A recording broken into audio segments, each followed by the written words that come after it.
talk. All right, guys. This is episode 301 of the Artcasters. We overcame the invasion. The 300 held strong, and we're moving forward with gusto to 600. That is not how that story went down. No, it is not. It's quite the reverse. Reach 400 first. This is actually all of us speaking from the afterlife about the Republic. So thanks to everybody who did join us for episode 300. That was like super fun and I think really special. And I also I don't know if we got enough of a chance at the time to thank Scott for like organizing all that crazy madness and editing an intro video. And I mean, that was amazing. So, and hopefully we'll follow up with a really amazing episode today. So I'm really excited to have our guest on. And as usual, before we introduce our guest, we'll just do the go around and kind of tell everybody who we are, where they can find our work, all that stuff. And then we'll hop into the topic after introducing our guest. And as usual, since I'm the host, I will start with me. You're on my channel. So if you haven't yet, hit subscribe, hit the bell. I'm doing a lot more frequent vlogging and updates and live streams and all sorts of stuff. So make sure you have that notification clicked so that you are getting notified. And then I have a big old announcement for Artcasters today for like something to promote. And then I'll kind of pass the mic. But before I do that, I'm really excited to announce this. Let me see if this works. Boom. Jacob's Apartment. This is my graphic novel. It's 132 pages. It is hand lettered, hand inked. Well, not hand lettered, sorry, but it is hand inked in full color. 136 pages, and it's to be released by Graphic Mundi this May. So I would encourage you guys to check out this URL.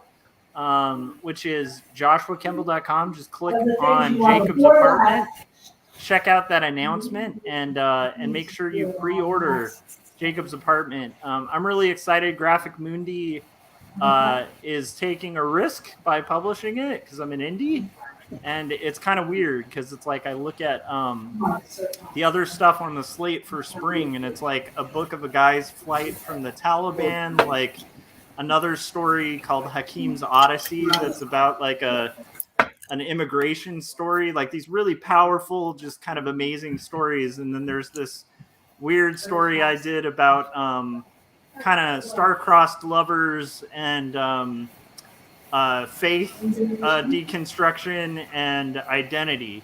So it's like this weird, I don't know how I'm on there, but yeah, pre-order so that we kind of send the message to Graphic Mundi. They're a great new publisher.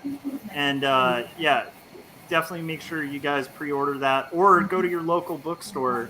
This is the best way to promote it. Go to your local bookstore now. It's in Diamond. So you can go to Barnes & Noble. You can go to like a big box chain. You can go to your local comic shop. And regardless, just ask them to pre-order it. Be like, you need this book. You need 200 copies of this book in May.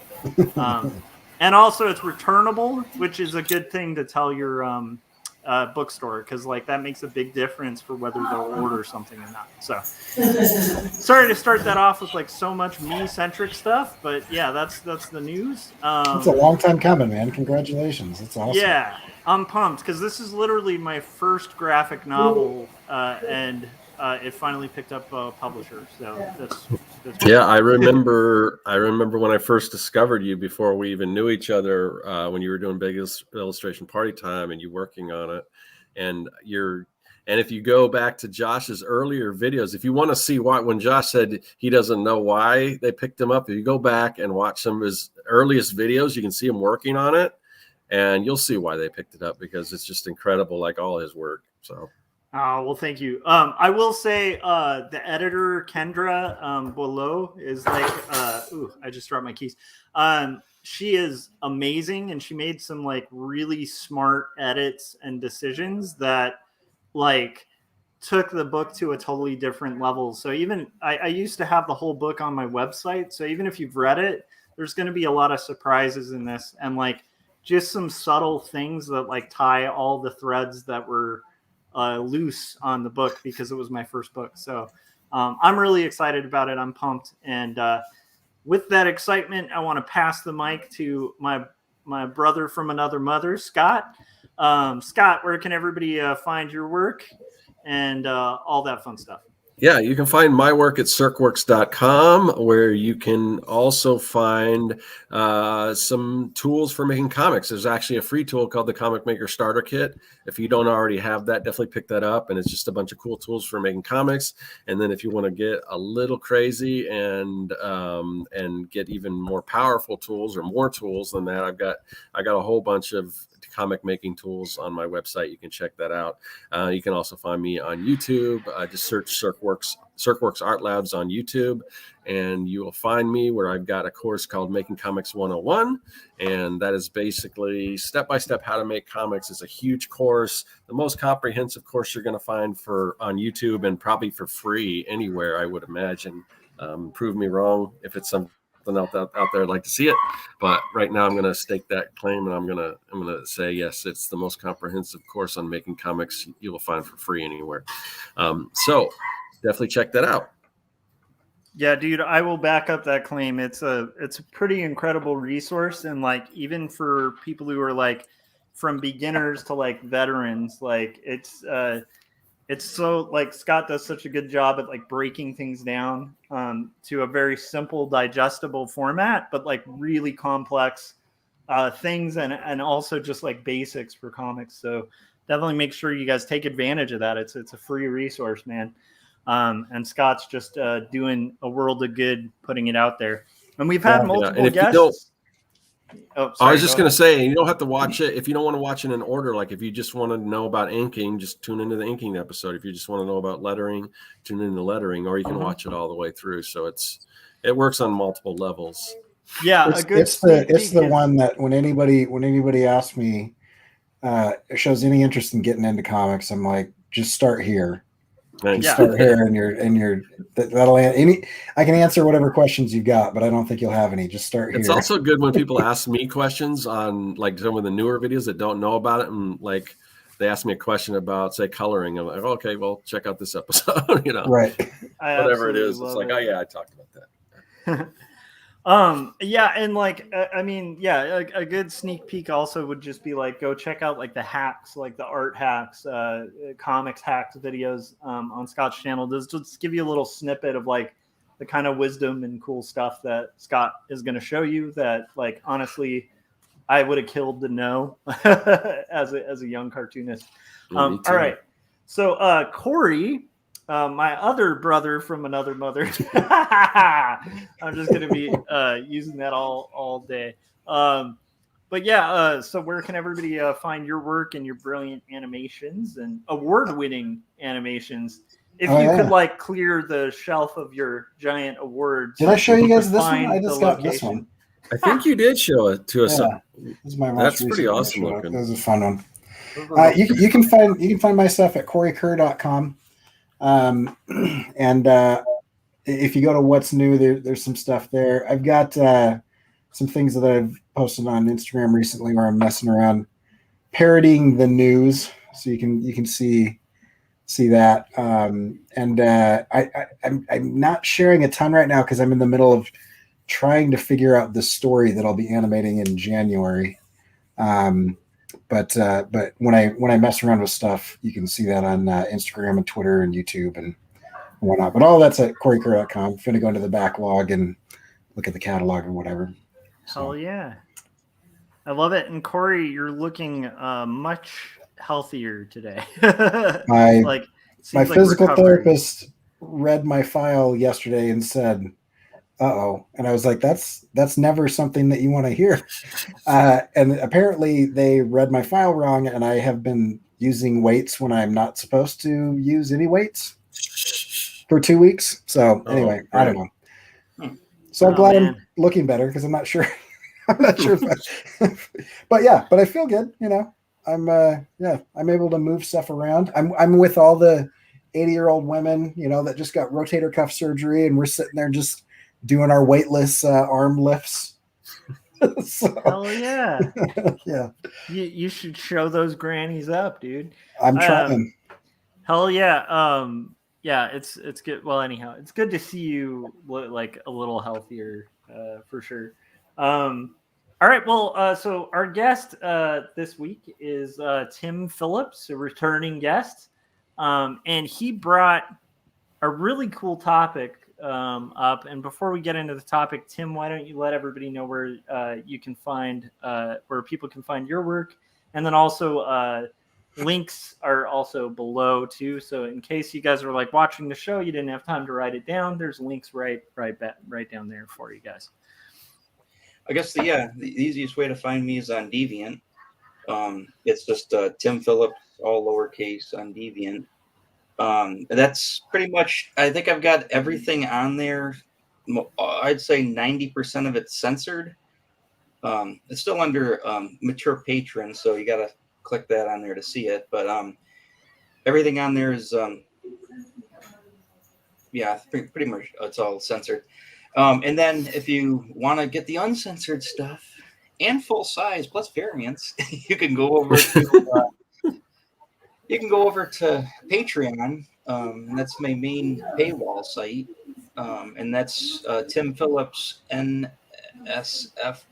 I always just say not safe for work. I never use the letters, but you can find that on there, and you can get all the stuff through the paywall. And then if you're interested in commissions or anything like that, you can just email me. My email's on both. If you just follow the thread, everything's on there for contacting me. And I started to use Newgrounds. I'm on Newgrounds, but I always forget I have it. So I'm on it sometimes I'm not on it. So I've tried it about 6 months ago, and I'm still getting my feet wet on Newgrounds. I'm not sure about it. Nice. But I'm on there as well. And not everything's on there because it takes forever. They got like hundreds of stuff to put on there. I'm putting it on there a little bit at a time because just doing it all at once is just a nightmare. So. Dude, I should have mentioned that right at the top. Yeah, Tim is a really talented cartoonist, but just full disclosure, a lot of that stuff is not safe for work. So don't look it up at work. Unless it's your work, then it's perfect. Yeah, and if you're like really underage, please don't check it out either. Yeah, 18. So Tim, like the topic's really cool, and I think pretty relevant. You were kind of expressing.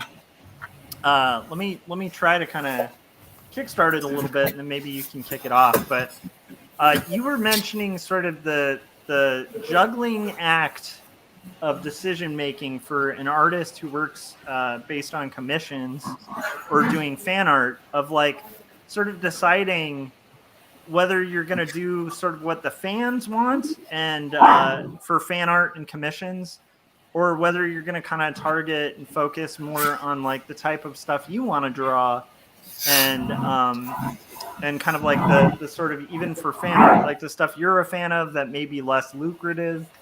And so like you were sort of talking about like the juggling act on that. Am I getting that right? Am I missing anything? Pretty close. Yeah. Yeah. So what made you kind of think of that topic? It's probably the most reoccurring existential crisis I have when it comes to it.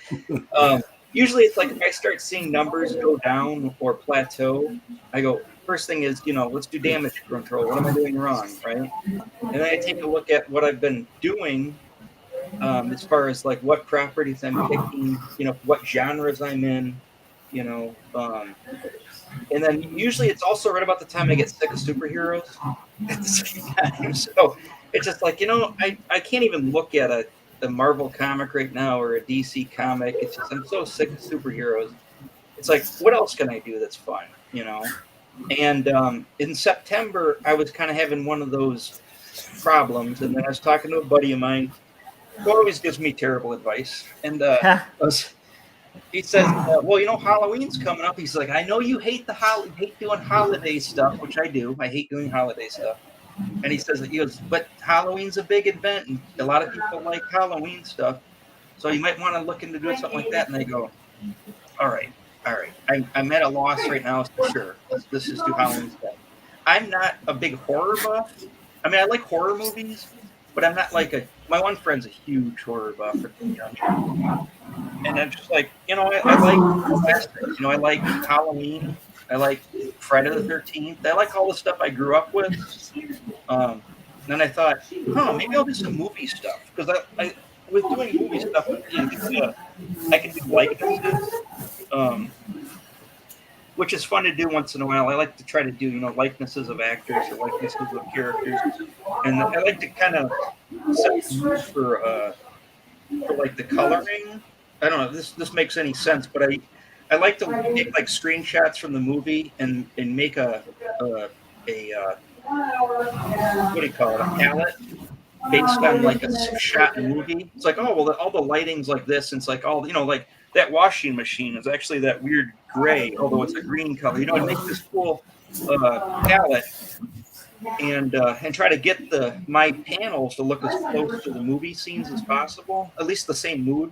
So I figured, okay, well, this is a good time to to start messing with that stuff. So I figured, what am I going to do? Then I had, whenever somebody does suggest something and they say like, hey, maybe you want to try this out, I usually just go in full bore. And it's like, the whole month, I'm going to do a whole Halloween month, all of October. And I'm going to pick a bunch of movies, and I'm going to do my parodies, and set it up like the Joe Bob Briggs, Up All Night, or I can't remember what Rhonda character. They used to do like these like horror, like on like Showtime, these like horror shows.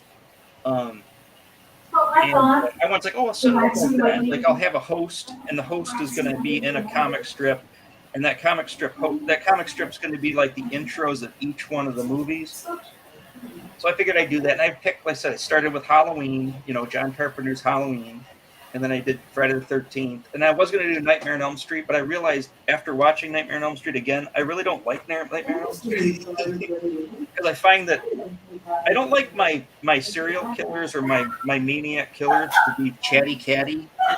And Robert Englund is too chatty catty. I like when they just say nothing. Or grunt. Got it. Yeah, like more of like a force of nature type villain. Yeah, exactly. So I was like, oh, there's Leatherface, Texas Chainsaw Massacre. It's like, oh yeah, I'll do him. I needed a third one to finish the trilogy thing. So I figured that. And then I figured with hosts, I'm like, nobody knows who Rhonda is. Nobody knows who Joe Bob Briggs is. That's like 40 years ago, right? Mm-hmm. So again, it's part of my problem. So I go, well, who's a good horror host? Oh, Elvira. Oh, it's perfect for your stuff. And I was like, okay, Elvira works. It's like, I haven't thought about really got into Elvira since probably the 80s. So I watched her movie again and watched some of her other stuff. And I was like, oh, it's perfect. So then I did Elvira. And I'm picking probably some of the most popular horror movies of all time. So I'm not really out in left field here. I'm pretty much, I figure I should be on point with that. And then I've started, well, Elvira's, she's kind of dated too, but maybe she's relevant today. I don't know. So I decided to do it. And the Elvira thing took right off real quick, right? And I go, hey, I'm onto something. And then I posted Halloween, and people were like, they're really lackluster on it. And I'm like, huh. And then it's like, oh, geez. Well, the Jason one I have, he's not even going to be in his hockey mask. He's going to be in the pillowcase. And like, well, maybe that's a bad idea. You know what I mean? And then it's like, well, by the time I get to Texas Chainsaw Massacre, so here's the thing: I got real gun shy. I'm like, I don't want to commit to a whole month worth of work. Yeah, I don't know if it's going to work, and that just seems to be the reoccurring problem. It's just you get gun shy. You're like, well, I've got an idea of a character I want to do, and a story that I want to do, but I don't know if it's mainstream enough to pull in a lot of people. So you're like, I'm hesitant to do it, and then you're like, well, let's just go back to the well and take the characters that seem to be, hot, which I've done to death, and I kind of have nothing left. My tank's empty on those characters, and so yeah, you kind of run into this problem. Like, what do I do? Do I do what's going to get the most likes, votes, which translates into more people money, or do I just dance to the beat of my own drum and just do whatever I want to do? So it's kind of the balancing act there. Yeah. Yeah, I mean, I definitely relate to that. You know, I don't know, like I particularly when I was doing t-shirt art for a living, that was always a big juggle, was like learning to kind of trust the process and trust concepts that might be kind of far out there, because like if I did, at least for me at the time, like when I did t-shirts, if I just did stuff that was like too on the nose, or like at the time, like a lot of the popular designs were like those early T-Fury, just when it was like picking up, where like you'd have like, I don't know, like a Transformer Mickey Mouse or something, you know? I mean, it would just be like a weird kind of non sequitur overlap of like two pop culture characters. And like, so I always struggled with, should I just go that route, or should I like go for like a concept like one of my ones, like Attack of Literacy, where it's like something I dig that sounds hilarious to me, but I don't know if it's going to hit. But when it does hit, it tends to do better than the stuff that's like the little gimmicky stuff. So it's like, it was always, I guess what I'm saying is like, I relate, because it was always a struggle between, you know, and when it's what's feeding you, or like keeping the roof above your head, it's like this big juggle between, do I go with the kind of the quick thing that I know is going to work? Yeah. Or do I go with the risk that like when it pays off is like 1,000,000 times more lucrative, and also way more fulfilling as an artist. But when it doesn't hit, you know, then you're like risking your rent, you know, like it's a real big balance, and I still struggle with it. Part of why I even took like the gig as an art director was so that I could focus on making comics like the one I announced at the beginning, like Jacobs or whatever, where it's like these weird stories that have no market, and like, so I can take that risk because I have like kind of my my base level, you know, provided for. And when I was freelance, I would do the same, where sometimes I would just build up like a back catalog of those, like those ones that I knew would hit. And then when I had that like base level covered, like hit the bigger ones. But I guess my point is, yeah, I relate to that. And I don't know if there's an easy solution to that, because it's hard to juggle between like what you want to do and like what makes money, you know, like, yeah, it's so tough. Like, I don't know, like Cory, like and Scott, like how do you guys kind of balance what Tim's talking about? I don't balance it very well, I think is the answer. Me either. I was thinking about this topic, and I think the last time that I really tried to jump all in on fan art, I did it sarcastically, and like I had a ton of people really interested in it, and I sold one print of it, but I did an Inktober where I inked a new character every day in one big giant poster, and I called it the most fan artiest fan art ever, and that was a great poster. And it was all the nonsense so I did mashups, but I tried to make them not make any sense. A couple of them kind of accidentally made sense, but you know, I did like Rick from Rick and Morty cosplaying as Wonder Woman, you know, Abraham Lincoln as Charlie Brown, you know, and so I did this huge thing, and I spent a month on it, and I got a lot of like social media views and cred off of it, but I made almost nothing. And I wonder if it was because I was doing it sarcastically. You know what I mean? Like I wasn't into, I wasn't like really excited to draw Wonder Woman. I was really excited to make fun of drawing Wonder Woman. Well, that's the worst one. That's the worst one to play around with too. Wonder Woman fans are a fickle bunch. Oh, really? Oh, that's funny. And I don't know how many times I've stuck my foot in my own mouth with Wonder Woman fans, because that was my bread and butter. It still kind of sort of is. Yeah. But I've found, because the Wonder Woman fans are coming from the BDSM crowd, right? Oh, okay, yeah. Wonder Woman's their poster child, and which, I mean, there's a history of that in Wonder Woman. Yeah, comics, and that's why, you know, But the thing is, that's the lasso there. I mean, it's all in there. Yeah, the creator had like 2 wives or something, and like it's like a strange little love triangle going on. Well, I have no problem with the the community, the BDSM. Oh yeah. But the thing is, they do not take a joke at all. Okay. They don't like making fun of their fetish or their kink in any possible way. And everything I do is usually funny. It's lampooning. It's National Lampoons, right? It's Mad Magazine. And so I'll purposely poke fun at certain aspects of it, and they don't like that at all. Actually, literally, it's like you could hear how do I say this? Like through an email or through a message, you can see the deer caught in headlights look, like as in like the blank stare. You know what I mean? Just like as in like, it's like trying to tell a joke to like a 40-year-old ex-physicist. You know what I mean? It's just like, oh, that's great. There's nothing. It's just like, huh. That's so fascinating because that's something I didn't really consider. Like for me, I'm like doing a comic about like mental illness, and it's like I definitely have to be really careful in the way that I'm approaching it because there are people out there who like suffer from like severe mental illnesses, Right. And so it's like something I have to touch with like sensitivity and like a lot of thought and consideration.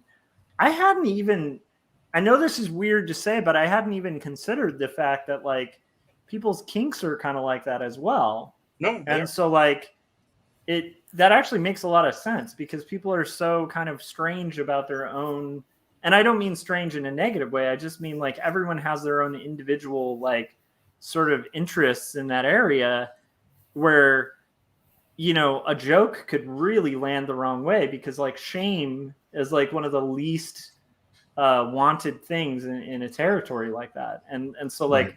If you're kind of like poking fun, but then like somebody feels shame from it, then it's like that could like totally backfire in that kind of community. That's interesting. I'm sorry.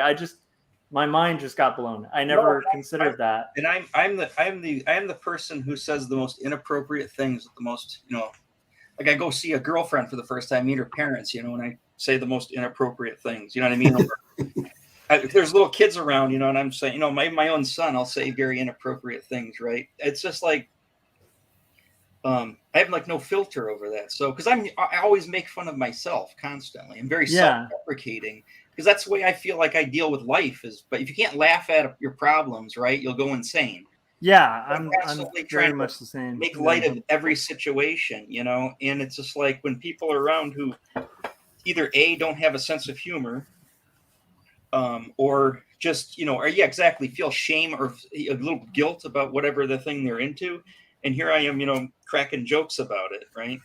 Yeah. That's so interesting. And that doubled with just the fandom because I just did a video on, I was going through I was trying to come up with an idea, figure out what kind of video I wanted to do for the last video that I uploaded. And I was just going through old videos and like, is there anything that I can touch on that I can explain better, or maybe older video that I can elaborate on, or anything that, whatever. And I in doing that, I noticed that I had a video on there, and because most of the content I do is pretty positive.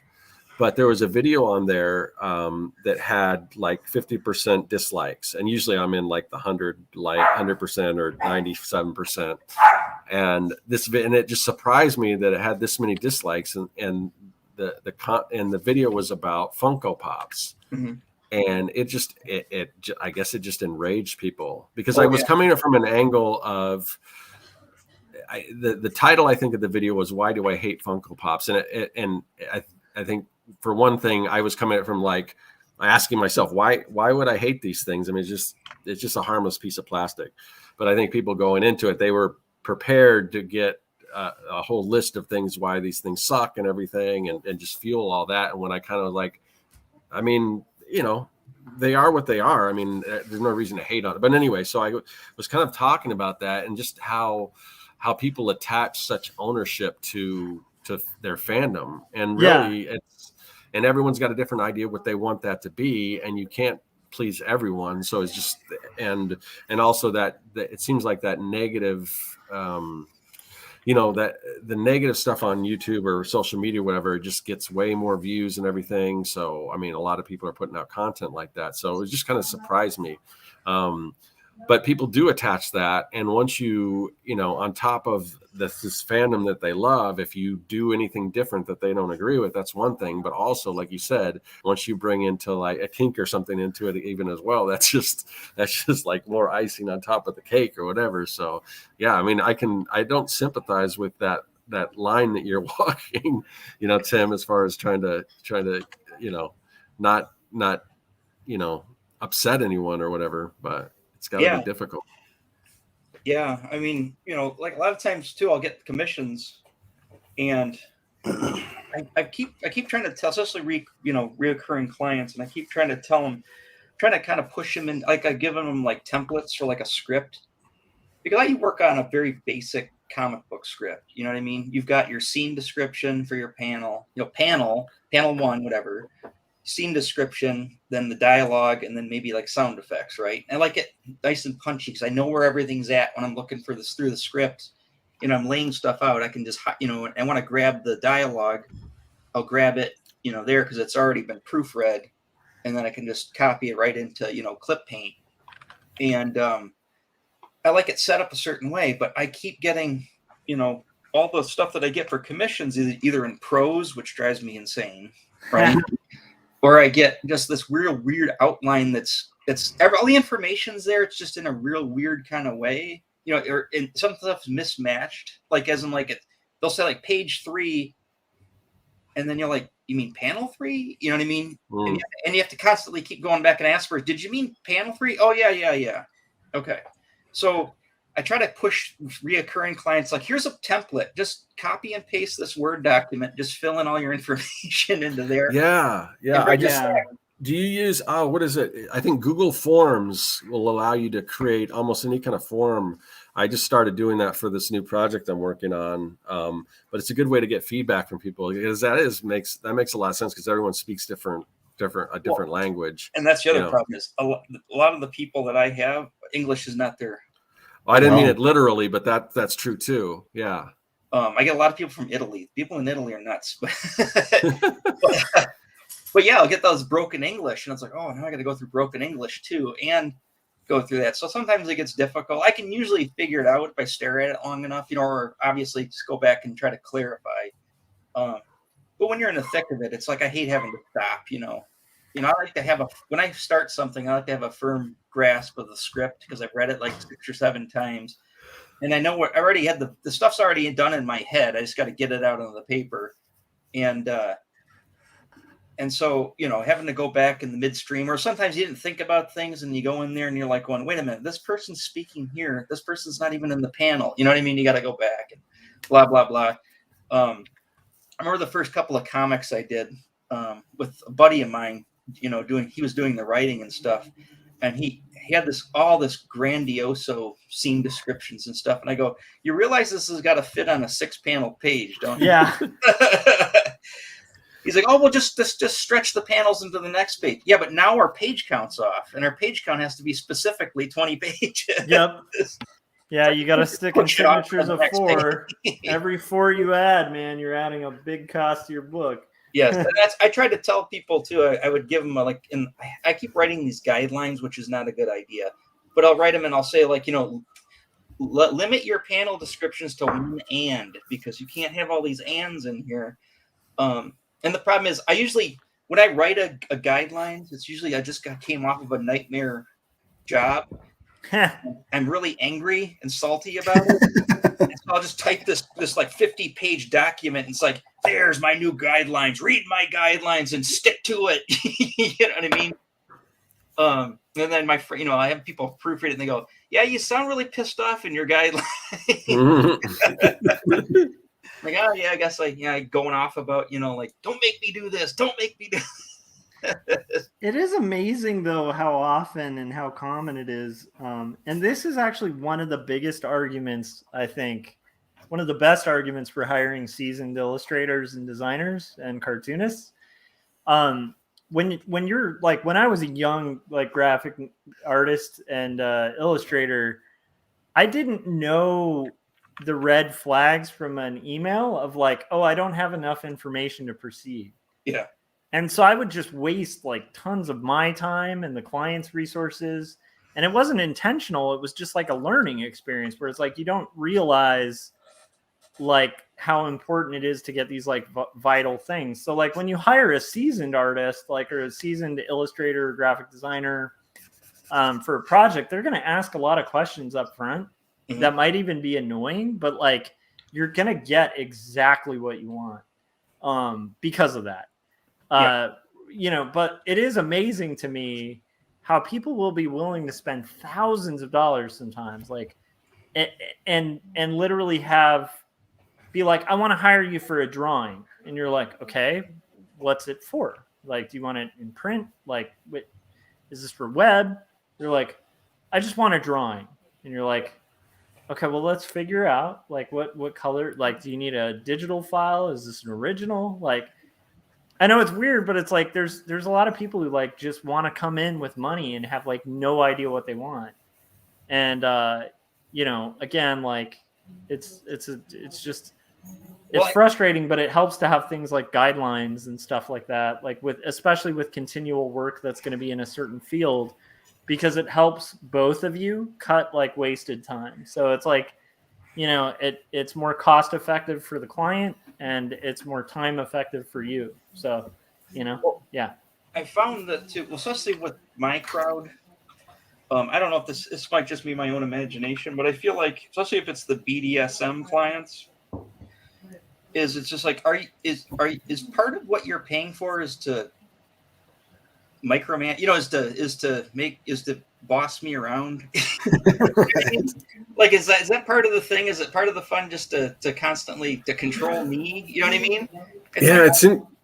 I'm not a submissive person. I'm not, you know, I'm gonna, you know, try to do things how I think the best way the thing's gonna be. It's just like, and people play really weird games with that, and it's just, I don't know. Like I said, sometimes it's my imagination, but sometimes it's like, well, this person's just fucking with me.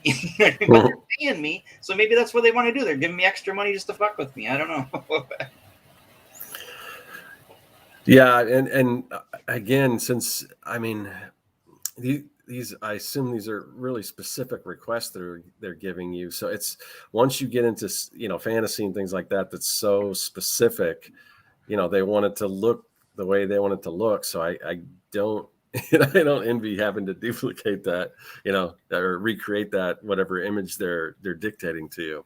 Well, that's why I don't do any more tied up stuff. Yeah, it's literally, if somebody wants somebody tied up in a picture, it will be a blue book, a design manual size document that'll explain every finger and every rope tie and how many fibers are in each strand of the. It's just like, oh my god! It's like, some people are really into stuff. I thought I was into stuff. I guess I know. It's like, can't you just have her tied? Her hands are tied behind her back. Is that fine? No, the rope's got to run through 60,000 different parallels of Mars, you know, eclipsing Saturn. It's just like, what the hell? So I stay away from that. Like I said, there's certain kinks or whatever, fetishes and stuff. It's just, they're problematic because it's just, they're hard to do, unless like you're sitting in the room with me and got like a whole book of, you know, of reference material, and they're throwing them on the table. Hey, this. Can you put all these together? Sure, right? And they're like, and they can point to certain things. But when you're dealing with somebody who doesn't speak English very well over emails that you may or may not get a reply to for another 3 days, when you have to have it done yesterday, and it's just like, I just guess I'm just gonna have to. I'll just do whatever I want to do and find out when I send it to them, you know. And so there's certain things that kind of stay around. People are like, are you have any problem with this? I don't have any problem with that kink per se, but I have how much problems of how it's going to cause me when I have to draw. It doesn't offend my sensibility. It offends my patience. Yeah, your time management. Yeah. Yeah, that's interesting. So about this topic, I have a couple questions that may kind of like help lead the conversation, because I find it fascinating, and I'm actually in a situation where I have colleagues that use me as an example in class of what not to do if you want to make money. Yeah, that's kind of Cory and I delve into like weird territories that are like, I think it's like almost like we meet up and have conversations like, would this make money? Oh, it would. Okay, let's do something different. Right. Because I will, like, for example, the two most recent things that I did where I was just messing around, I saw Mark Zuckerberg release the metaverse thing and whatever, and I was like, well, I can't avoid making fun of that. And so like on his platforms, like I called him names like a dead-eyed cyborg, and it was like going, and I was doing this whole, and I'm like, of course that's going to get me shadow banned again, because the last time I got shadow banned, I was making fun of the Electoral College during the election, and that pissed him off as well. But anyway, so like, but for me, like, the algorithm, much like BDSM clients, has no sense of humor. It has no sense of humor and a very particular kink that AI is really into pissing people off, and that's what they're into. But yeah, so but for me, like, I would rather not get clients, because when I do get clients, it gets in the way of what I want to do. But back in the day when I was looking for clients, I operated a lot differently. I was shooting all kinds of local TV commercials of, oh, you're a dentist? I'm so excited about shooting this dental commercial. Like, I didn't care, but like, I could like, feed my family on that work. And so I'm curious, like, I'm sorry, I just had this visual picture, Cory, of you like taking a dentist out for drinks and being like, so tell me more about molars. Is there something I don't know about the molar? Josh, you're not too far off from I had one dental client that was really excited to do like some very unique marketing, and man, so many lunches, and so I mean, just like, yeah. Anyway, no.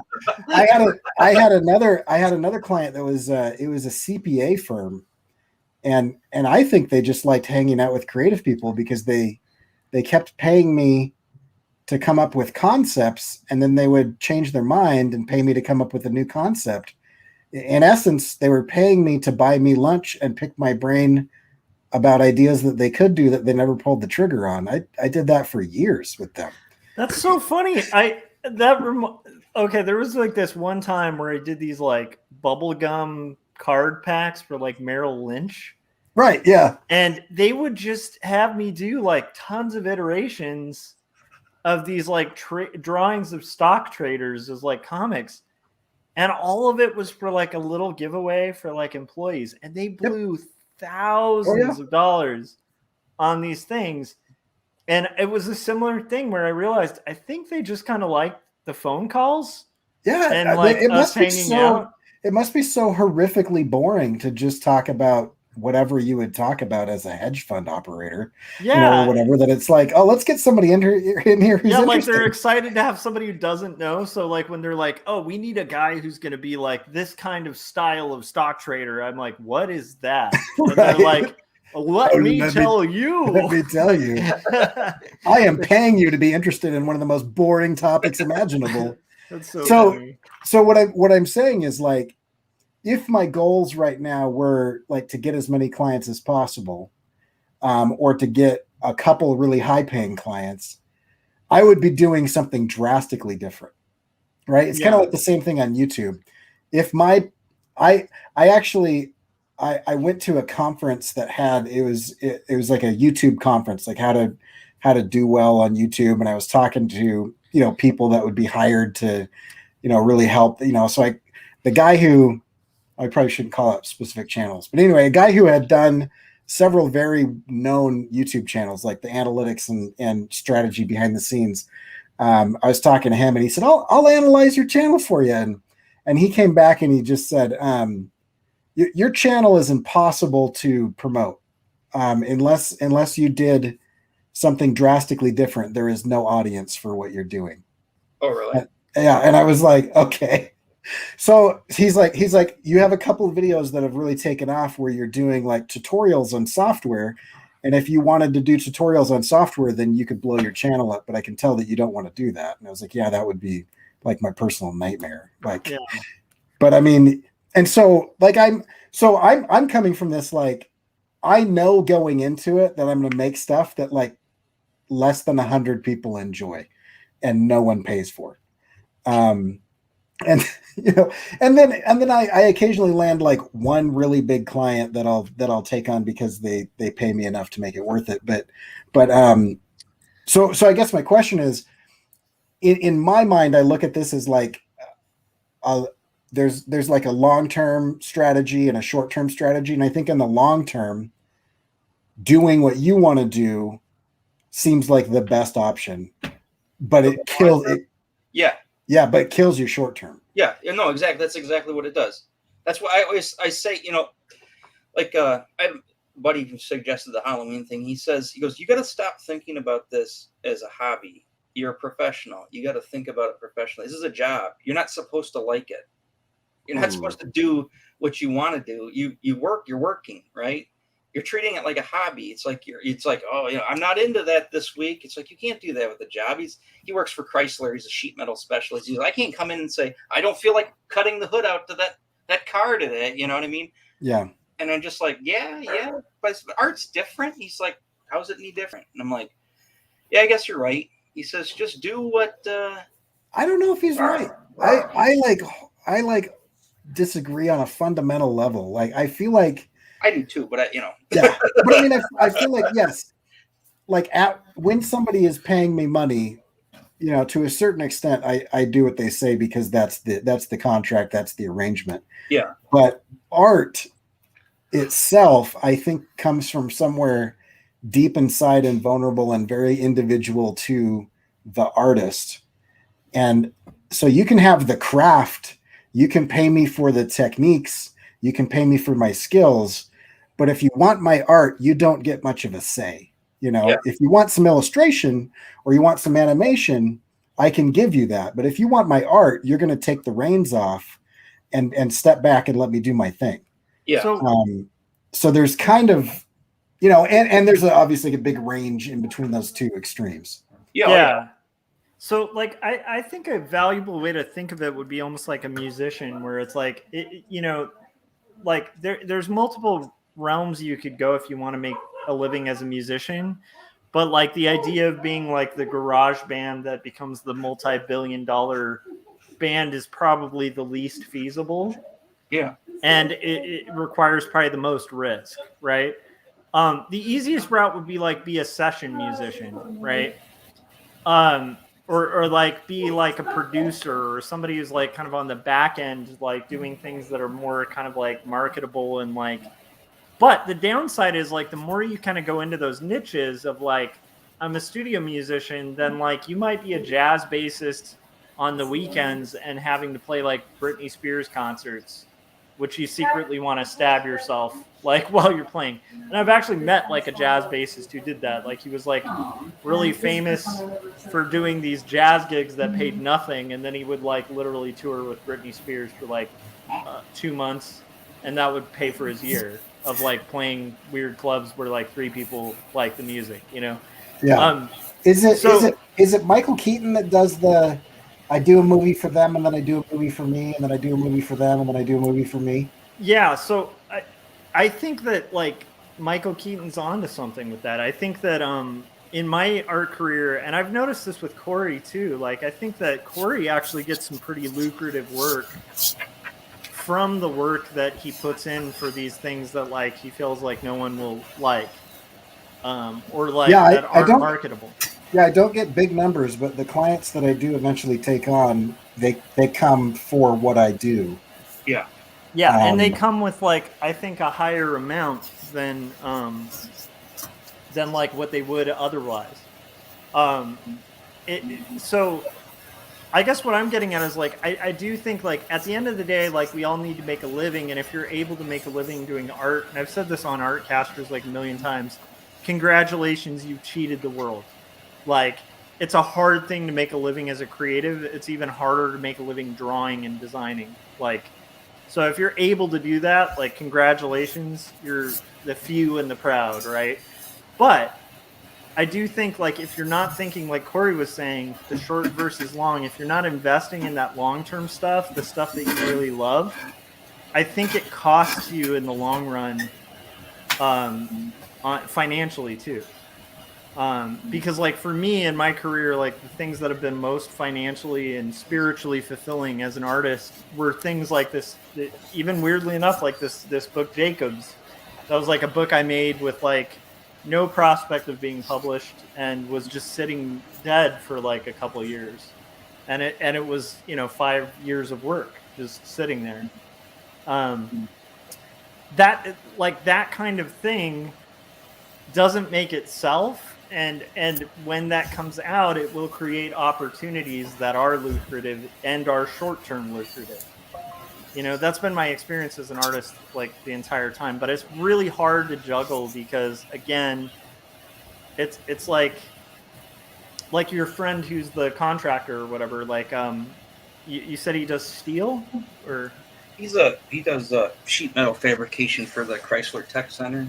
Got it. Okay, so he does sheet metal fabrication. So the thing is, like, okay, so that's the thing that's providing the base, right?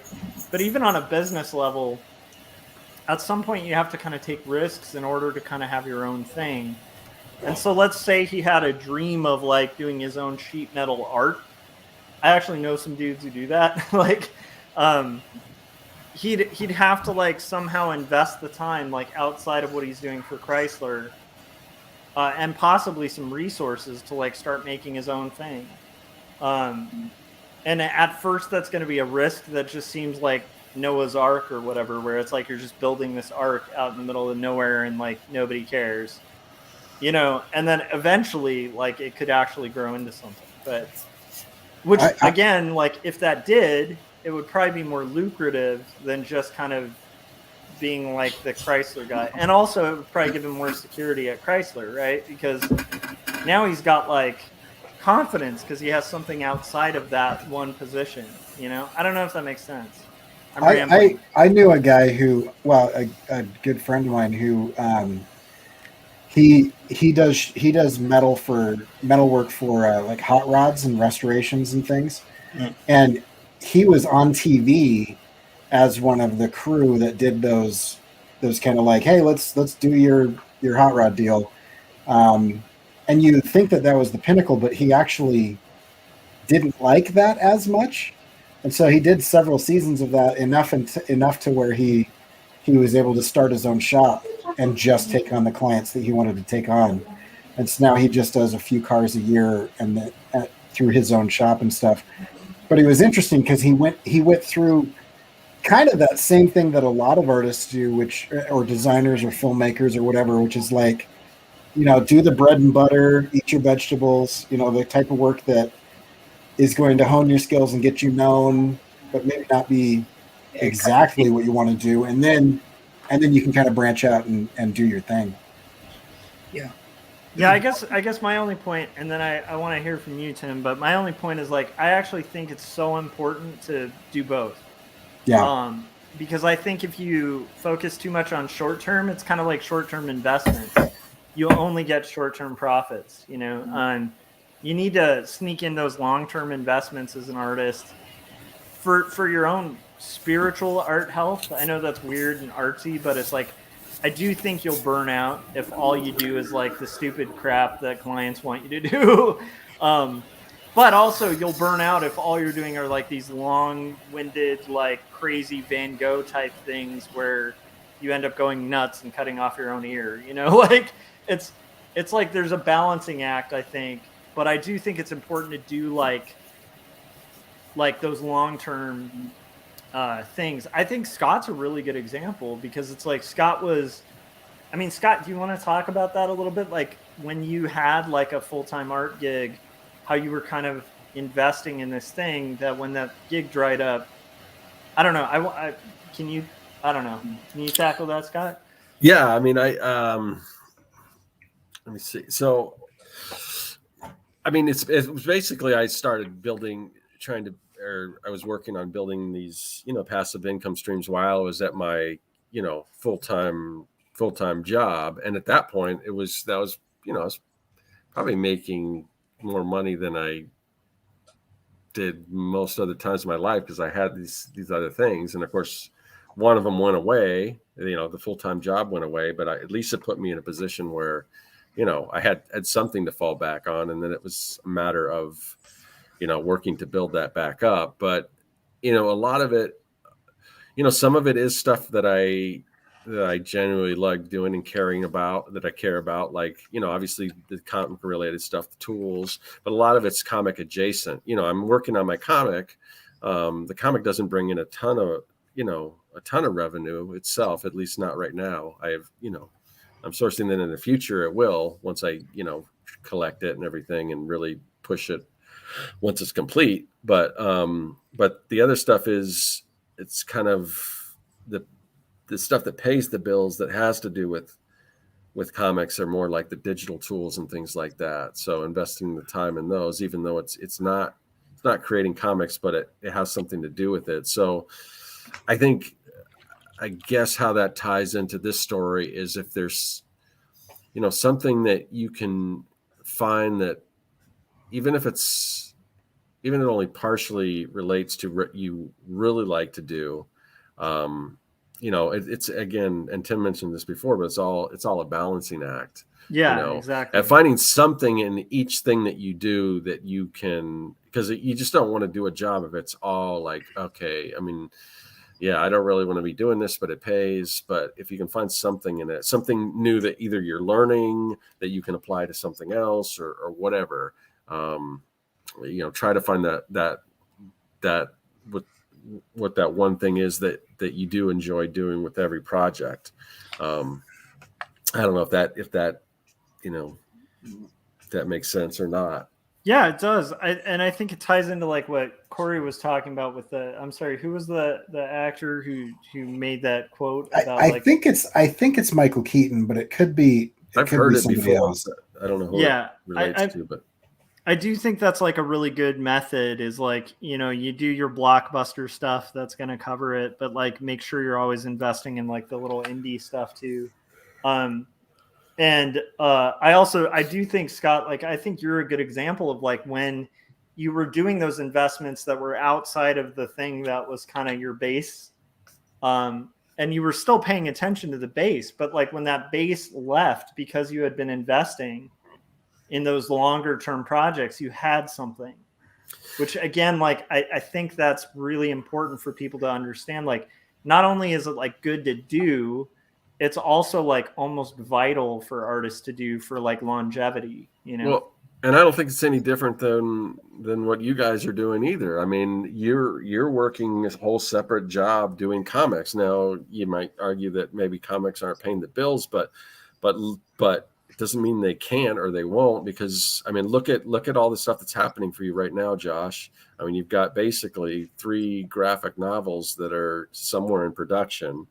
Another one that's already published. And although, the way the publishing world is, and that might be a whole different topic, because I think you're on a different page on how that should work, but having to wait, going with a traditional publisher and having to kind of wait for a year to kind of see, what it's making. But who knows, once you kind of get the sales back and, Yeah. And like, even that like is similar to what we're talking about, because like in the long run, like with books, it's rarely your first book that's going to make like massive amounts of money.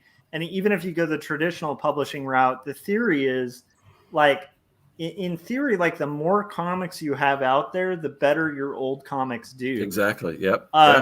So you're kind of like the analogy I've mentioned before is like, it's almost like Nirvana's Bleach sold a crap load of albums after like Nevermind exploded. Right.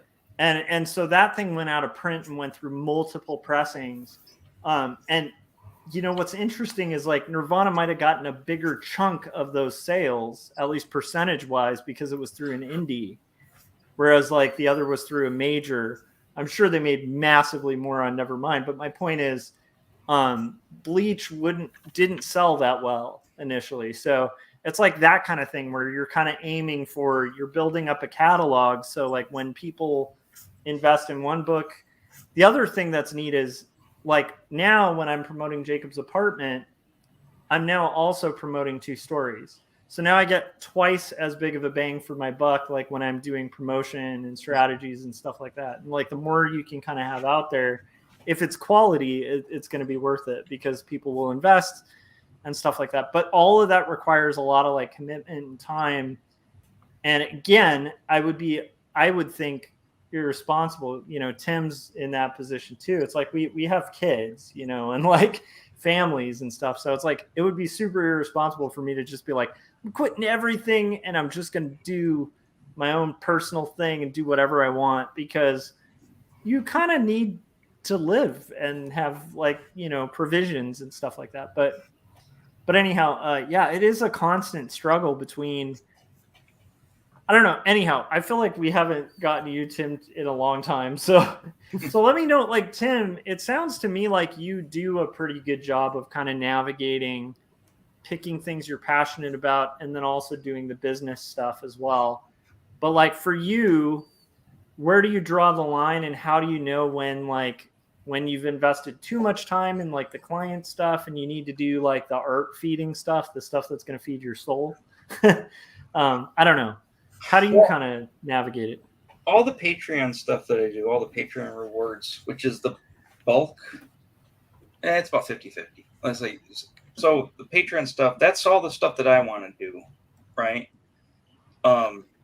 It's not original stuff because I'm not, every time I was like, oh, just pepper in a little bit of original stuff here and there, right?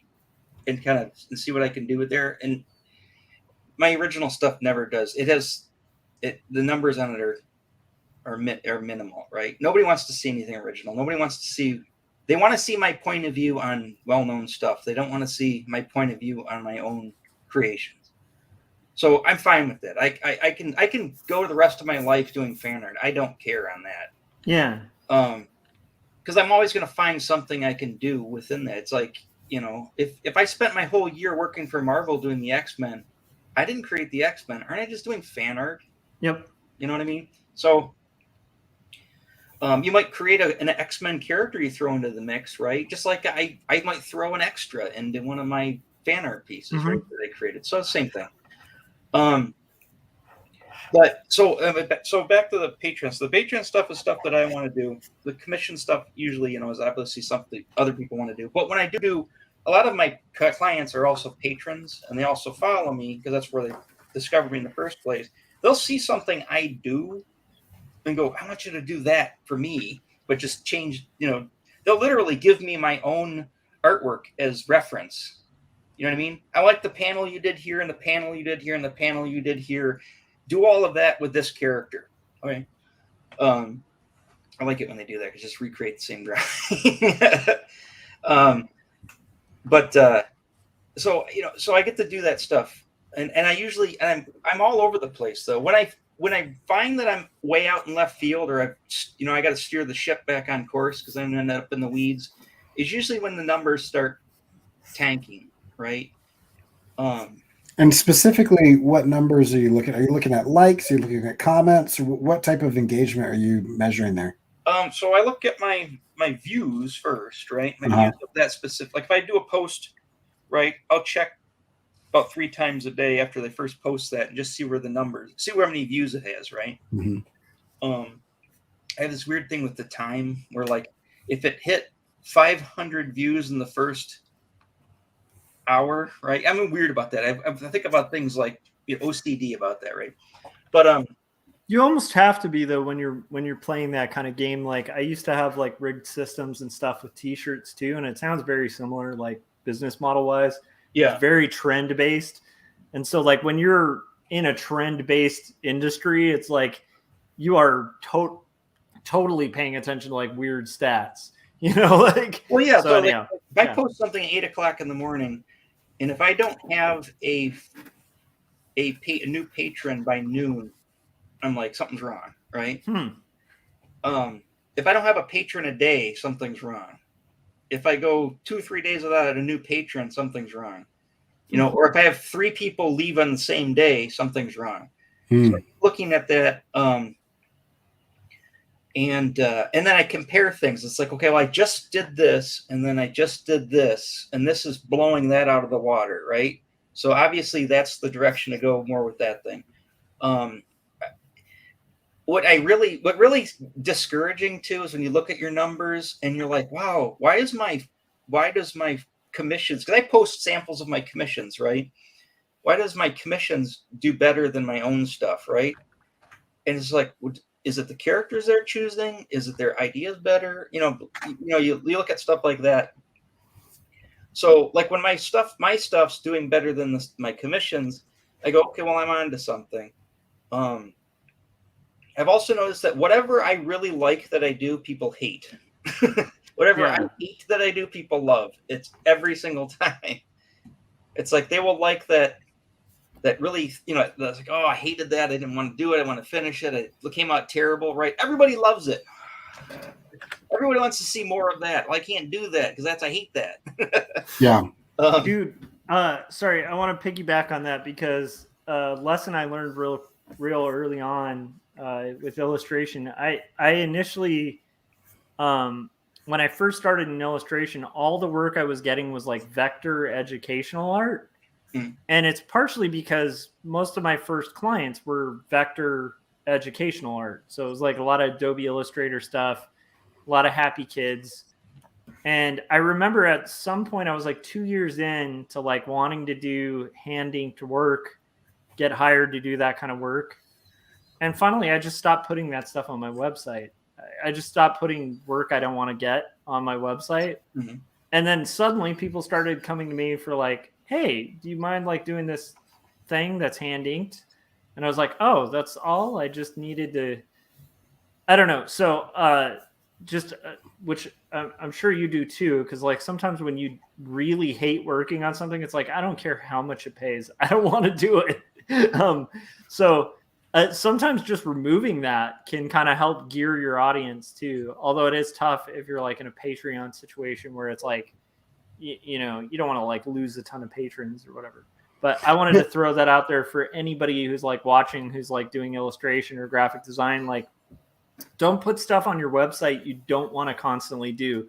It's like the pitch to a client. There's bad graphic designers who will be like, what you do is make your roughs like 3 of them really terrible and then 1 of them really excellent. The client's always going to pick that one. No, that's not true. They'll pick the one you hated the most, and that's the one they'll double down on. Always present everything you want to do, because if you do stuff you don't want to do, that's what they'll pick. keep the other stuff in your back pocket. Yeah. In case they don't like everything, and that stuff costs 200% more. Yep. Make it worth your while. So Tim, I'm fascinated by this. Yeah. Kind of analytics driven mentality. So when you're doing this, do you have, because it sounds like you're a very analytical person when it comes to strategy, which is fantastic because it's kind of uncommon for artists to be able to play both sides of the brain like that. So when you're doing this, I'm curious, do you have like a formula where you're like, I'm going to do 20% of the stuff I love and 80% of the stuff that pays the bills? Or like, do you think strategically about the type of content, or is it more of like a day-to-day fine tuning as you go? Well, the easiest question is all of the above, but okay. So let me pull up. I won't share it, but I'll just pull it up so I can see it. So what is it, Thursday? So tomorrow I'm going to post the second page to this current strip that I'm working on, right? Which is I usually do a promo, a page, and then I go to another. They're little quick stories, right? Mm-hmm. So I'm going to look at stats this is on DeviantArt. I'll go to my stats, and I'm just going to look at this week, right? So this week should only be Wednesday and Monday that I posted. Now I'm going to look at views. So I got 5.8 thousand views on the piece that I posted. This is Friday because it's a week. It's not it's Thursday, so it's count last Friday. So I've got 5.8 thousand views on this piece. Now, I thought this was going to do better than normal because I had a different plan for November. It also has the most amount of favorites, too. Mm-hmm. So, okay, that piece is hitting good. And then if you look, the second piece behind that is the second to last commission that I did, right? Which is a Wonder Woman commission. And it's a Linda Carter Wonder Woman, too, with the Linda Carter likeness, which is like one of my other bread and butters.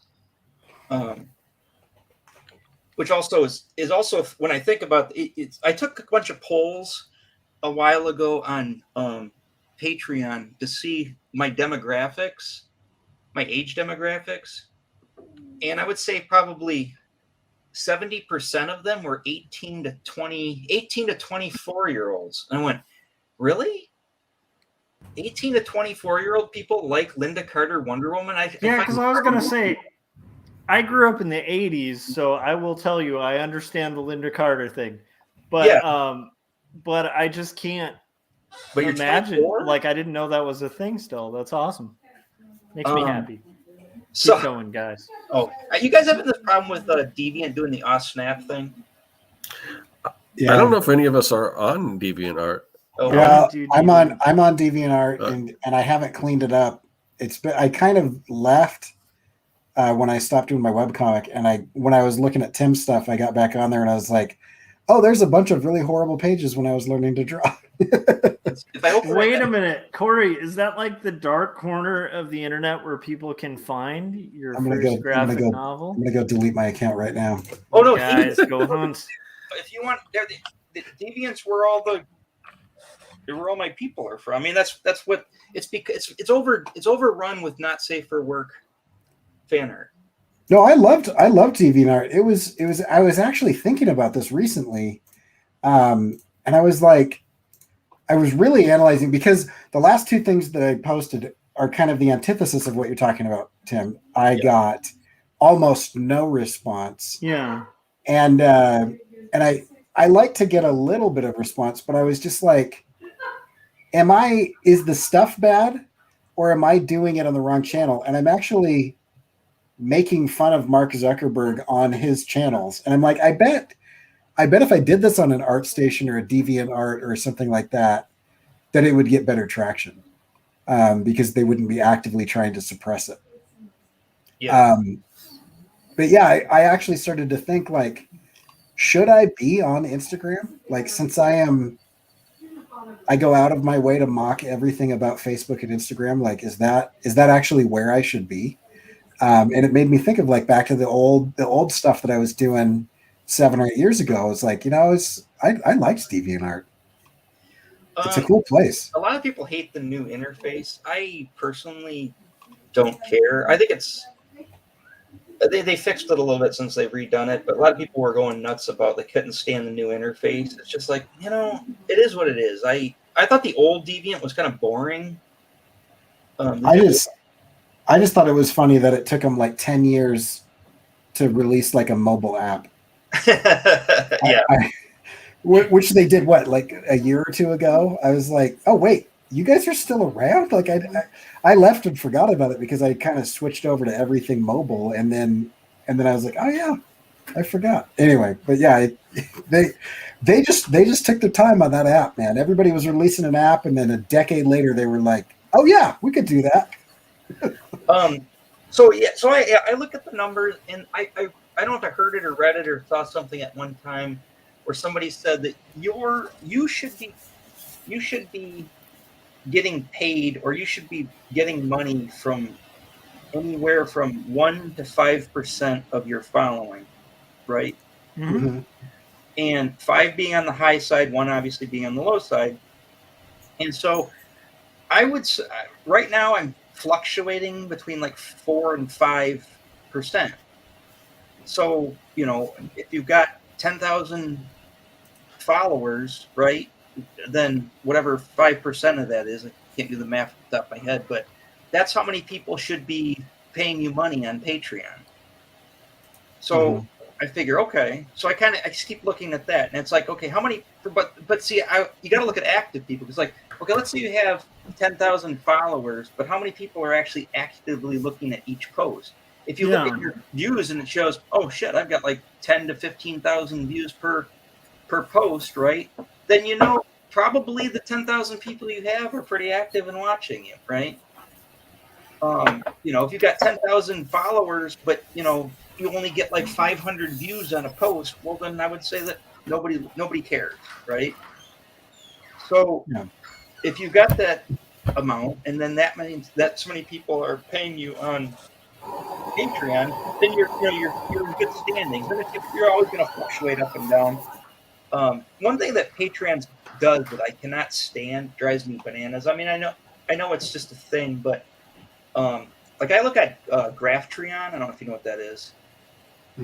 It's a Graphtreon. Explain it. Graphtreon is a website that analyzes Patreon. So you can look up what people are making, right? Unless they have it, if they have it published, and it'll give you graphs on, you know, like it'll give you your monthly graphs, your yearly graphs, your all-time graphs. It'll tell you how much you're making per patron. So if you've got, let's say you have a $10 tier and a $5 tier, right? If you're making $10 per person, then obviously nobody's doing your $5 tier, everybody's doing your $10 tier. Currently, I've got a $5 and a $10 tier, and I'm currently at 6.77 per patron. So it's more skewed towards the $10 people. Obviously, that's where I want to get more of those. So this site gives you that, and I like to look at this every day and see where it is. It's not real time. It goes on yesterday. So like yesterday's on it. So today's numbers won't hit till tomorrow. It also give you like in your category. So I'm in adult comics, right?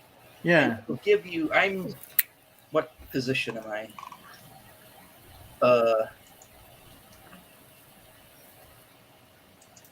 Give me a second here. Oh, because I'm in the incognito tab. Let me get out of there. So I'm. Well, for some reason it's not on there today. For some reason, but it'll give you a position. So I'm like at like the 900th position of adult comics. The number one people are making like those are like the 40 grand a month people, like the Sakimi-chan type people is. You know, obviously I'm nowhere near those people, but I'm at under 1,000. I feel pretty good about that. You know? Yeah. So I'll look at this and. But the problem is you'll see my graphs, and it happens every month, is I'll have a bunch of people come on, and it holds your numbers on Patreon. If like 20 people come on this month, right? But 10 people leave, right? It's not going to show them until the next month kicks over. So when I go to payout, suddenly you get this huge drop. Boom, right? And I thought it was just me, but then I realized I looked at everybody, and it's predominantly the people doing not safe for work stuff. They're having this drop at the first of every month. Their numbers just drop, and then they slowly climb back up. You know, throughout the month as it goes. Some of those are declines on credit cards, so I monitor the declines on the credit cards. I usually get most of them back, but not always. Yeah. There's all kinds of weird things with the credit card companies not wanting to process charges for not safe for work stuff. Yeah. There's weird things with like accounts with. I said I have a lot of people overseas, and so you know, this is just a side note, but it's like first off, I can just imagine like some prudes in our audience. You know, we do some pretty like safe for work kind of content. Yeah. But I do want to really clarify to people, like, if you guys are like really into like literary comics and you're buying Fantagraphics Fantagraphics exists on the back of Arrows, right? So like, like most book publishers like exist on the back of not safe for work content. So I just want to really clarify to anybody who might be like, oh, I don't know about this not safe for work stuff. It's okay if you don't buy not safe for work stuff, but understand that's probably like 90% of what funds anything you like in entertainment or in media. So yeah, get over it. That's sorry. That's just a little aside for anybody who might be like, oh, I want to read my like, like nice literary like graphic novels and stuff. Well, they're funded on the back of like what we're talking about today. So I know that's a thing, and it's definitely true with like Fantagraphics, but I don't know. I'd be surprised if it was like 90%. Well, I'm just saying, like, there's a lot of web companies that are funded. Like, there's a lot of great things that at the underbelly of it are funded by this kind of thing. So that's all I was trying to say. But I'm not saying everything, but I'm just saying more things than you'd imagine. Another thing I wanted to chime in and say is like, I don't understand the American obsession with like being okay with like, like if I had a Patreon account and I was just showing people's like brains getting blown out in comics, like just horrifically violent stuff, people would be completely fine with that. Like I'd get funding. I'd have no problem with credit, but anything slightly sexually explicit and people are like, oh my gosh, it's like a uniquely American thing. That's really fascinating to me. Sorry. Total rants, but I was just kind of curious, Tim, how do the credit card companies know what people are putting out on Patreon and credit card companies are crazy, Scott. Yeah, I guess. I don't know. Tell us. Yeah. That's just the scoop. Like I said, when I when something's wrong, you look on the internet and see what's wrong, right? And from what I've been finding is that Patreon has a problem processing credit card stuff because I guess it comes across as not safe for work or somehow it's adult. It comes across as adult. Let's say you sign up to a porn site, right? It might come up. They might have like spectral, whatever, some weird company name, right? Yeah, I guess because in your Patreon you do say not safe for work or the acronym or whatever. So maybe that's a flag in itself. I don't know. Yeah. So I don't know.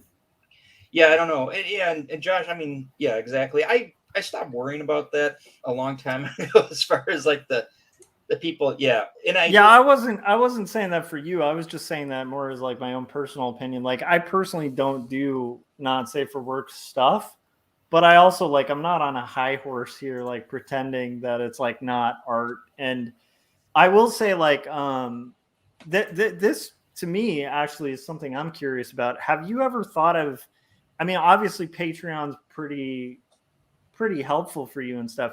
Have you ever thought of going like kind of like the Derek M. Ballard route and doing like the kind of Eros type stuff, like with your own stories and stuff? That's like one of my favorite not safe for work artists, Is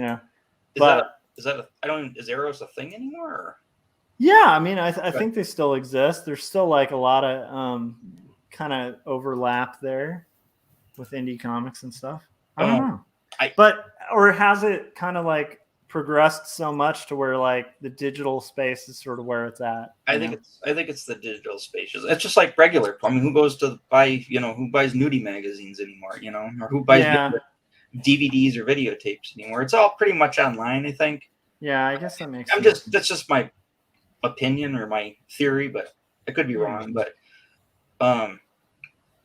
sorry, I kind of want to see you do like a crazy, awesome, like creator-owned, like not safe for work graphic novel. This, by the way, Scott and Cory will find this funny because I'm always pressuring everybody to do like you should spend like years doing a crazy graphic novel that no one will buy. But I have a weird story though. I remember last time I was on, you had to do stuff about censorship, right? I had a weird instance. I don't have a lot of them. I don't get a lot of weird instances with the platforms and stuff. I got kicked off Deviant for a week once. I got suspended and had to go sit in the timeout room for a week. And I think it was just because I didn't. So I don't think I clicked the adult setting or whatever or something on it, and it got flagged right away. Got me kicked off for a week. But the weirdest one was on Patreon. Was I did a comic strip, a 3-panel strip, and it was making fun of the Spider-Woman thing. The Milo Spider-Woman. terribly proportioned cover. Yeah, and so I made a joke, she's in that position, and Spider-Man happens to come up behind her, and Bob's your uncle. So I put that on there. I put all the, it's under the paywall, just like everything else, right? And then I get this message, and they suspend my account, and they said, because you posted this blah blah blah, and I'm like, do you even look at my stuff? Right? That's like the most tame piece that I had, right? My whole catalog is this, right? How is this specific piece, get me in trouble?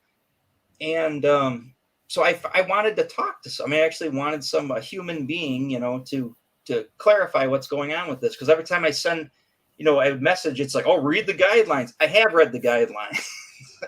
Nothing here contradicts the guidelines. I'm following in all the rules, but for some reason, this specific piece you picked, right? So I finally did get a actual human being sent me back a response and said, we know your site's got all this stuff, and we know this isn't your most offensive piece. However, this particular piece and making fun of this particular cover, I can't remember how they worded it, but it has the most visibility or something. It's like it's a trigger. Apparently, it's like this specific one is a trigger, right? And so they wanted me to pull down every strip or every comic that I had involving Spider-Woman, just because Spider-Woman was a specific trigger. And I'm like, what? Well, it might have. What's funny is what might have gotten you into trouble there was more of the fan art stuff than the other stuff, Well, in the story, I also made fun of the people that were outraged by it too. I kind of did the Frank Cho thing where he kind of poured gasoline on fire. I don't think they were fond of the joke that I made. So I was just like, wow, that's odd. So I pulled down all my Spider-Woman stuff, and then slowly after the fire, went out, I started putting Spider-Woman stuff back on, and nobody said anything since. And I haven't put that specific strip back on, but I put all the other stuff back on. But yeah, it was just weird. It came out of nowhere, and it's like it just perplexed him. Like, what am I doing wrong now that I haven't been doing wrong from get-go, from day one? I kind of feel like Scott kind of nailed it with the fact that you're sort of a systematic kind of thinker as an artist, and that is, and I think Cory nailed that too, like mentioned that, but that is a really interesting quality to have, like the analytics going as well as the art considerations.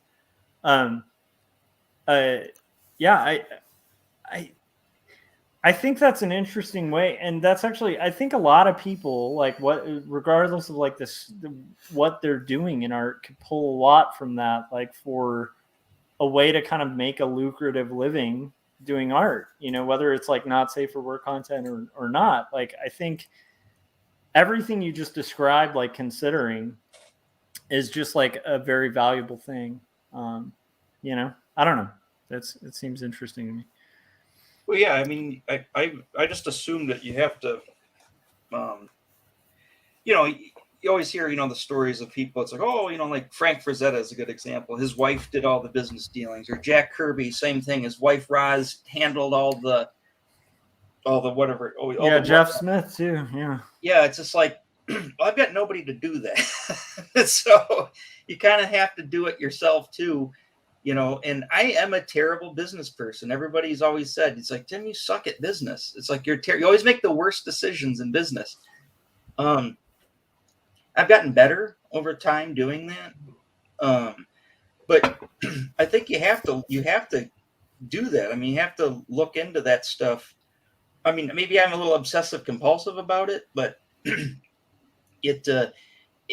whatever it does to keep you pushing the pencil pretty much, Yeah. And that's what, some people, they want constant praise for what they do, right? That keeps them going. For me, it's just like, I like to see the math about it. I would like to look and see what's going on with it. And, it's gotten me where I am in a relatively short period of time. I mean, I was thrown in the deep end a couple of years ago, and, I haven't drowned yet. Yeah, I think there's so many topics we could have you on about too, because it's like there's obviously considerations when you go NSFW, like, right, like it's going to limit your clients.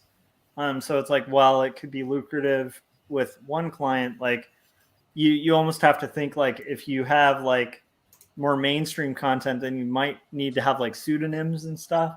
There's a whole bunch of stuff that I feel like we have to have you on future episodes to kind of delve into.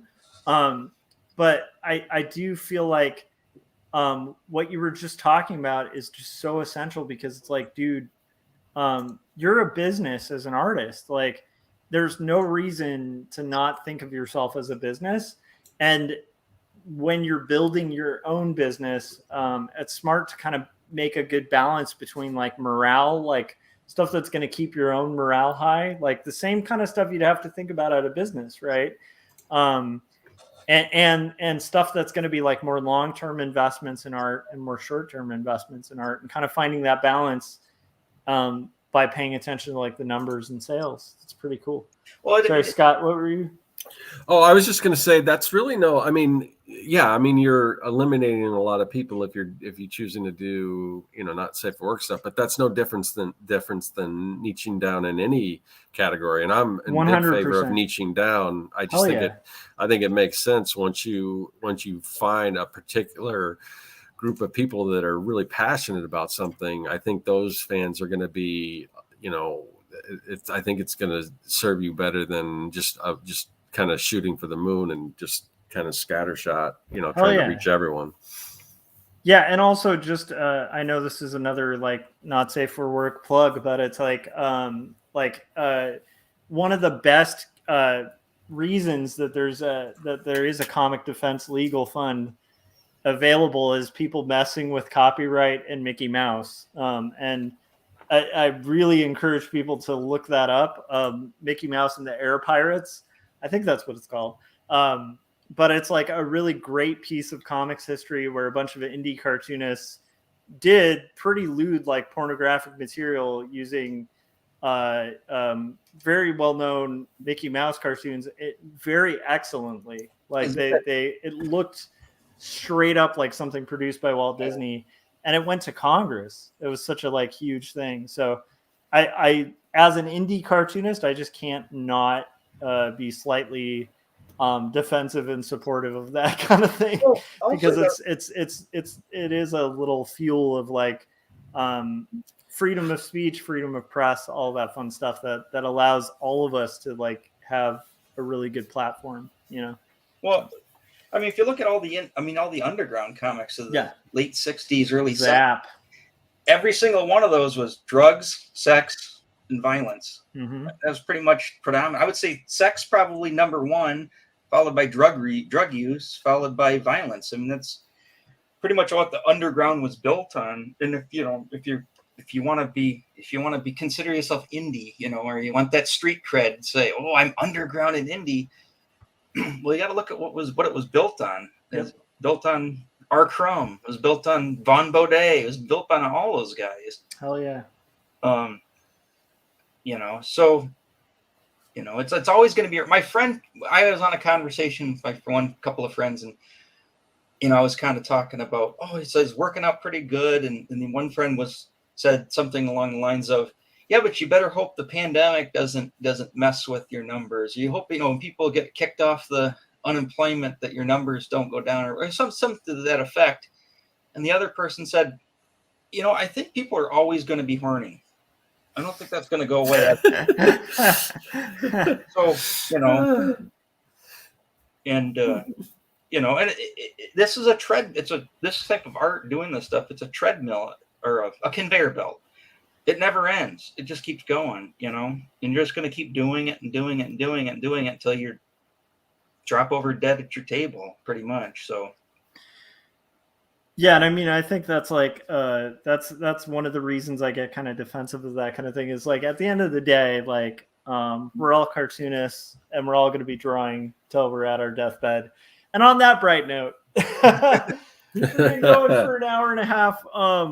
Do you feel like we nailed the topic? Like to me, this is an evergreen topic, and I personally think it's always going to be a struggle when you're a creative, deciding between what's lucrative in the short term and what's lucrative in the long term, and making stuff that's going to appease an audience, or making stuff that's a bit of a risk, or maybe more of a long term, like maybe you're doing your Hail Mary.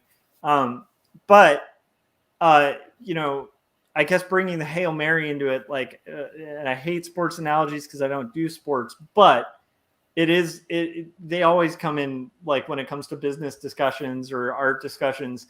And can you imagine a team that their only offense, like in football or whatever, is like short runs? Like all they're doing is like handoffs and runs. Like that team would get annihilated on a field.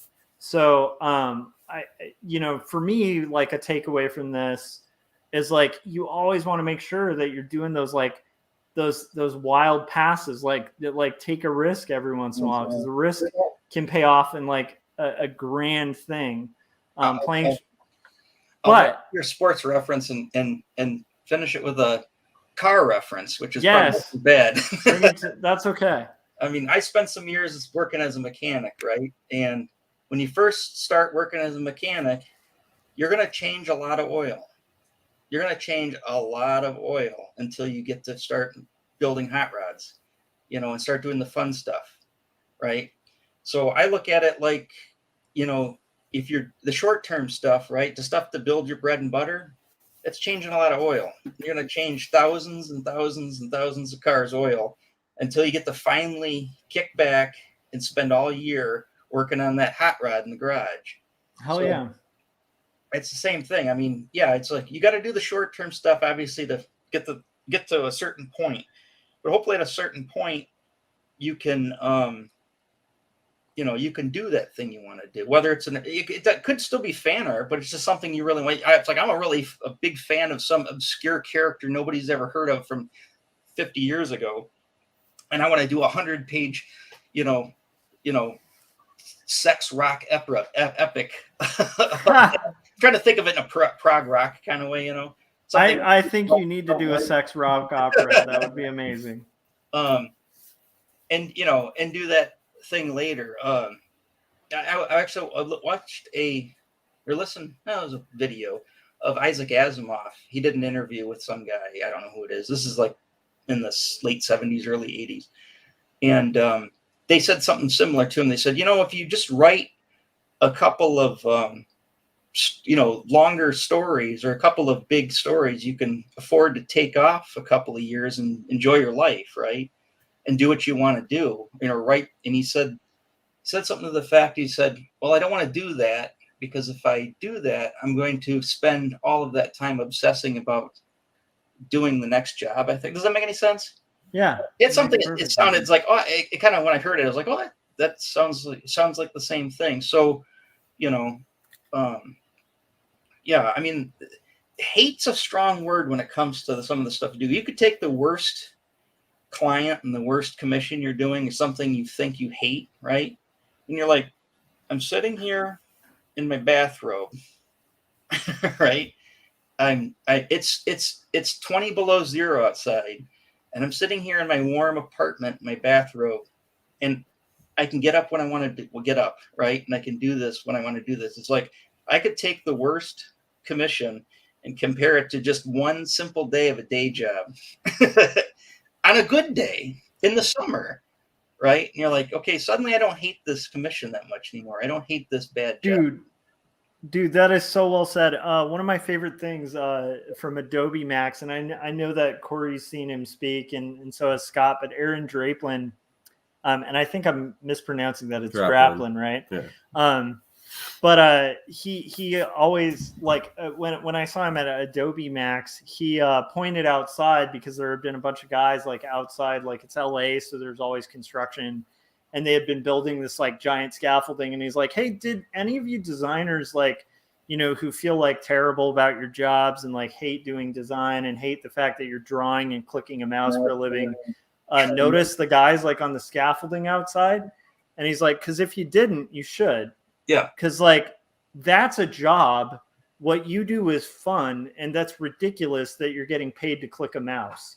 And I was like, that's such a good point.